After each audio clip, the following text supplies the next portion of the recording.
ತುಂಬ ಜನ ನನಗೆ ಫ್ರೆಂಡ್ಸ್ ಎಲ್ಲ ಕೇಳ್ತಿರ್ತಾರೆ, ಅಂದರೆ ಈ ಥರ ಫೋನ್ ಇರೋದು, ಈ ಫೋನ್ ಹೋಲ್ಡರ್ ಇದೆಯಲ್ಲ ಏನಕ್ಕೆ ಹಾಕಿಸ್ತೀಯ ನೀನು, ದುಡ್ಡು ಏನಾದರೂ ಜಾಸ್ತಿ ಆಗಿದೆಯಾ, ಏನಕ್ಕೆ ದುಡ್ಡು ಖರ್ಚು ಮಾಡ್ತೀಯಾ ಅಂತ ತುಂಬ ಜನ ಕೇಳ್ತಿರ್ತಾರೆ.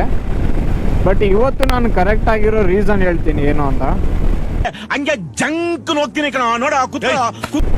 ಫೋನ್ ಹೋಲ್ಡರ್ ಆಗಲಿ ಅಥವಾ ಈ ಥರ ಬೋವೋ ಏನು 2000 ಇದೆ, ಈ ಥರ ದುಡ್ಡು ಏನಕ್ಕೆ ನಾವು ಇದಕ್ಕೆ ಇನ್ವೆಸ್ಟ್ ಮಾಡ್ತೀವಿ ಅಂತ ಹೇಳಿದರೆ, I am playing a very big intelligent game. Probably ಇದು ಡೇ ಟೈಮಲ್ಲಿ ನಮ್ಗೆ ಯೂಸ್ಫುಲ್ ಆಗಲ್ಲ, ಡೇ ಟೈಮಲ್ಲಿ ಅಷ್ಟೊಂದು ಯೂಸ್ ಏನು ಇರಲ್ಲ. ನೈಟ್ ಟೈಮಲ್ಲಿ ಈ ಥರ ಲೈಟ್ಸ್ ಇರೋದು, ಇಲ್ಲಾಂದರೆ NH ಹೈವೇಗೆ ಹೋದರೆ ಓಕೆ ನಮ್ಗೆ ಗೊತ್ತಾಗುತ್ತೆ ಯಾವ ಥರ ಕರ್ವ್ ಇದೆ ಏನು ಅಂತ ನಮಗೆ ಗೊತ್ತಾಗುತ್ತೆ. ಬಟ್ ನಮಗೆ ಕೆಲವೊಂದು ಸರಿ ಫುಲ್ಲು ಲಾಂಗ್ ರೈಡ್ಸ್ ಎಲ್ಲ ಹೋಗ್ಬೇಕಾದ್ರೆ ನಮಗೆ ಮುಂದೆ ಏನಿರುತ್ತೆ ಅಂತ ಗೊತ್ತಾಗಲ್ಲ. ಯಾವ ಥರ ಟರ್ನಿಂಗ್ ಇದೆ ರೋಡ್, ಯಾವ ಥರ ಮುಂದೆ ಯಾವ ಥರ ನಾವು ಪ್ರಿಡಿಕ್ಷನಲ್ಲಿ ಇರ್ಬೋದು. ಓಕೆ ಮುಂದೆ ನಮ್ಗೆ ಈ ಥರ ಕರ್ವ್ ಬರುತ್ತೆ, ನಾವು ಸ್ವಲ್ಪ ಅಲರ್ಟ್ ಆಗಿರಬೇಕು.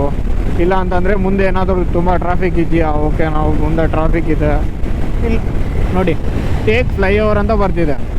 ಈ ಥರ ಅಲರ್ಟ್ಗೋಸ್ಕರ ಎಲ್ಲ ನಾವು ಒಂದು ಫೋನ್ ಹೋಲ್ಡರ್ನ ಇಲ್ಲಿ ಮುಂದೆನೇ ಹಾಕ್ಸಿರ್ತೀವಿ.